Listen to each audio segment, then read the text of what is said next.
Y vamos a tomar contacto internacional, ni más ni menos que con uno de los periodistas probablemente más importantes del mundo hoy día, John Lee Anderson, que tiene una experiencia que perderíamos el resto del programa narrándolo, así que vamos a evitarnos eso. Y está en Colombia. Me da la impresión que está en Colombia por el proceso electoral que está ocurriendo allí, un debate, pero no vamos a hablar de eso. John Lee Anderson, muy buenas noches. Gracias por recibir el llamado de la televisión pública chilena. ¿Cómo estás? ¿Qué tal, Matías? Sí, un gusto. Sí. Gracias por la invitación. No, muchísimas gracias. Sí, columnista de New York, corresponsal y experto en conflictos armados. Y vamos a hablar justamente, no de un conflicto armado, pero del temor que tiene el mundo a que eventualmente se convierta en un conflicto armado, que es lo que ocurre en Europa, en Ucrania como centro, con Rusia por un lado y en Europa y Estados Unidos por el otro, y con dimes y diretes que suben y suben de tono y con líderes que a veces no nos dan toda la confianza de que van a resguardar la paz. ¿Cómo estás viendo lo que ocurre tú en Ucrania? Claro, con preocupación y midiéndolo cada varias horas. Estoy mirando sobre el terreno. Yo estuve en Ucrania cuando Putin mandó sus soldados y en 2014 y tomó el poder de Crimea, ¿no? Arrebató Crimea de Ucrania para él reconquistándolo para la madre patria, y a partir de ahí también a través de milicias paramilitares prorrusos empezó una guerrita en el este de Ucrania que sigue hasta hoy en día. Estas tomas que estás mostrando son tomas justamente del frente, que es una guerra negado por Rusia, negado en el sentido de que es alentado y armado por Rusia, por el Kremlin, pero que todos sabemos que lo es.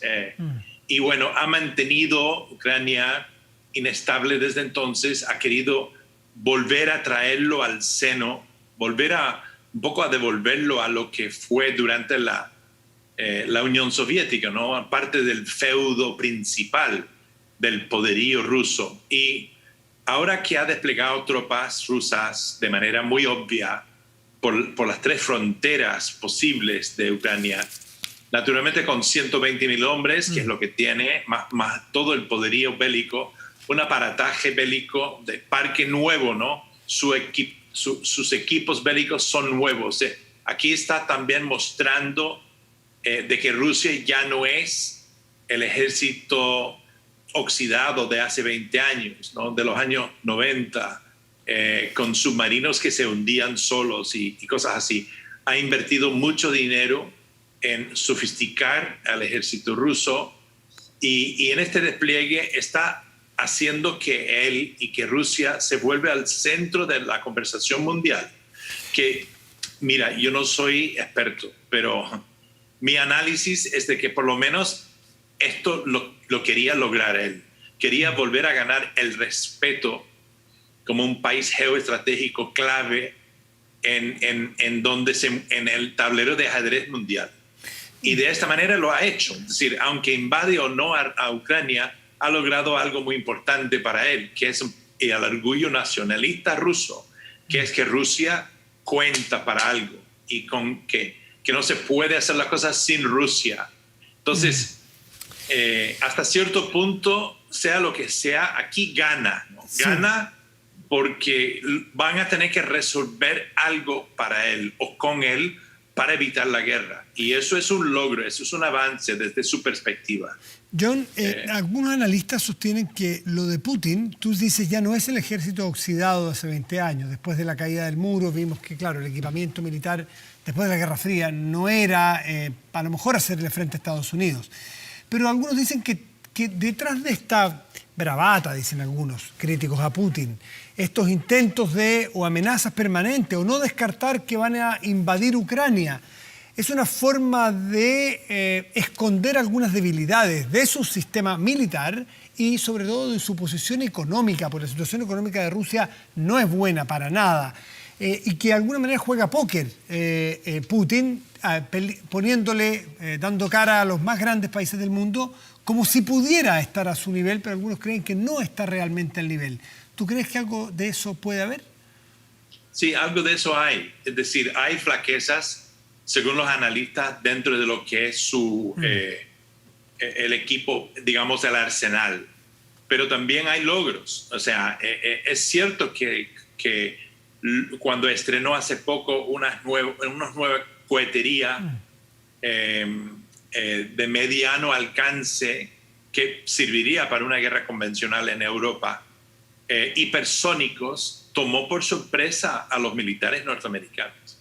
Ellos no sabían que había avanzado tanto en el desarrollo de esa capacidad bélica, pero hay otros aspectos de su ejército que son más flacos. Es decir, inclusive algunos han llamado la atención, digamos, a la condición de las tropas específicas que ha empezado a mandar a Belarus, en el norte, justo en el norte de Ucrania, y que dicen que no están del todo equipados, que le falta.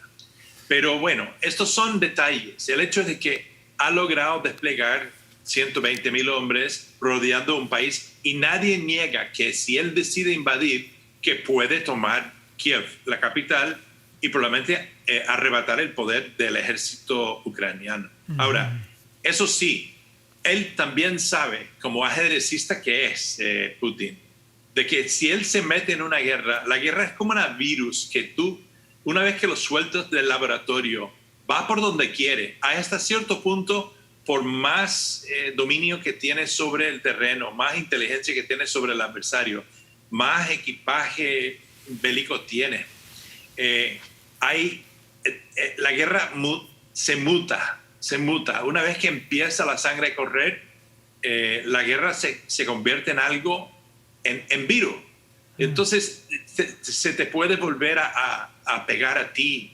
O sea, es peligroso. Entonces si yo fuera Putin, haría esto para ganar respeto y quizás neutralizar la opción ucraniana de occidentalizarse más, de independizarse más Putin, de la sombra rusa, que es lo que está buscando. Claro, Putin. Y hacer que los estadounidenses, OTAN, los países de la OTAN, los tratan de manera más igualitaria. Pero también es cierto que puede haber un error humano aquí. Es decir, Putin se ha demostrado ser bastante bélico, ¿no? Bastante nacionalista, ha intervenido en varios países últimamente, y vive en una burbuja, finalmente es la burbuja rusa, ¿no? No tiene una prensa que lo increpa, que lo investiga. Él y unos cuatro gatos más son los dueños del país. Tiene una población neutralizada y aniquilada en términos periodísticos y de información. Claro.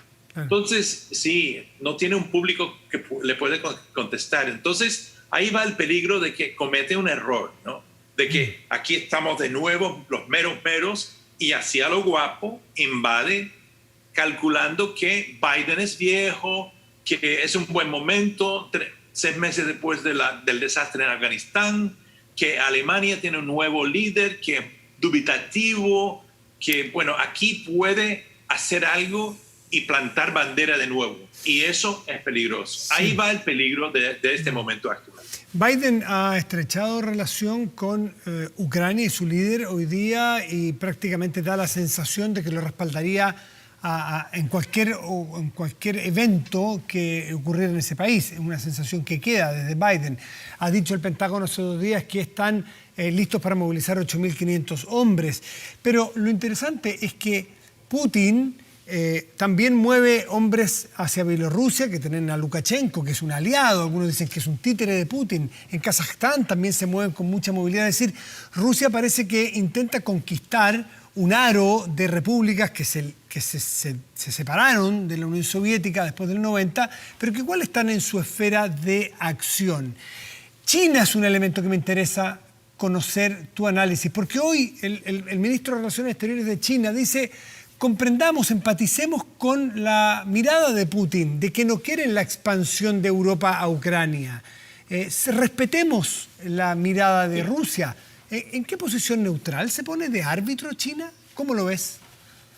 Los chinos están también flexionando músculo de esta manera, ¿no? Los chinos han sido muy cuidadosos en no meterse en los conflictos del Medio Oriente o Asia Central, donde se diluyeron tanto las fuerzas norteamericanas y de OTAN.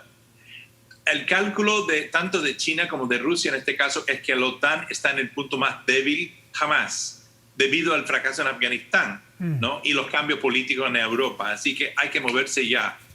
Los chinos también están, como sabemos, ¿no?, flexionando músculo allá en el Mar Pacífico y en su frontera con la India y Filipinas y Taiwán, y a través de Corea del Norte también sobre Japón, ¿no? Que Corea del Norte hay que entender lo que es una especie de estado vasallo denegable de China, ¿no? Y bueno, entonces ellos tienen su propio tablero y están jugando con ver hasta qué punto pueden presionar a los otros poderes. Los otros poderes, en este caso en el Pacífico, es principalmente Estados Unidos. Y entonces han tenido respuestas de cuando han sobrevolado a Taiwán, pues Washington ha renovado la flota de aviación de Taiwán. Han demostrado que hasta cierto punto van a defender a Taiwán. Mandan sus cruceros en los estrechos de Taiwán entre el continente chino y Taiwán para demostraciones de fuerza. Entonces, en este caso, China, el canciller o el subcanciller, como que acaba de citar, demuestra que estas pláticas y juramentos de defensa mutua y amistad que han hecho Putin y Xi en los últimos años tienen algo detrás. Es decir, no llegan a una fuerza bélica unida del todo que va a enfrentar al Occidente, pero como que coquetean con eso para ver qué tal.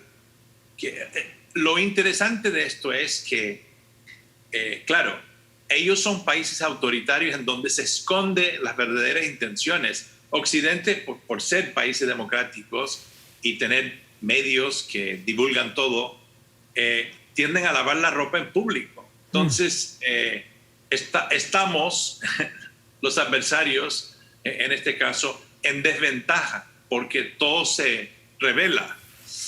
Y eso también le conviene a Putin y también a Xi, de ver, a ver, si metemos un zorro en el gallinero, ¿cómo van a reaccionar los gallos? ¿No?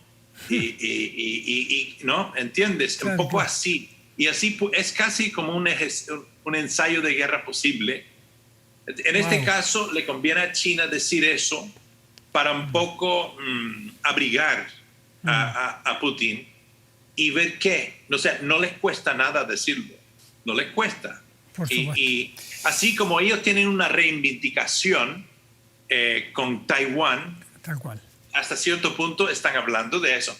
Están diciendo que Putin tiene una reivindicación quizás justificada, histórica, con Ucrania, por haber tenido antes a Ucrania cuando era la URSS, que es básicamente lo que está queriendo lograr Putin. John Lee Anderson desde Colombia, con su análisis internacional y su experiencia en todos los territorios que ha estado. Te agradecemos mucho este tiempo que nos das para compartir en la conversación. Muy buenas noches, John. Muchas gracias por la invitación. Que esté muy bien.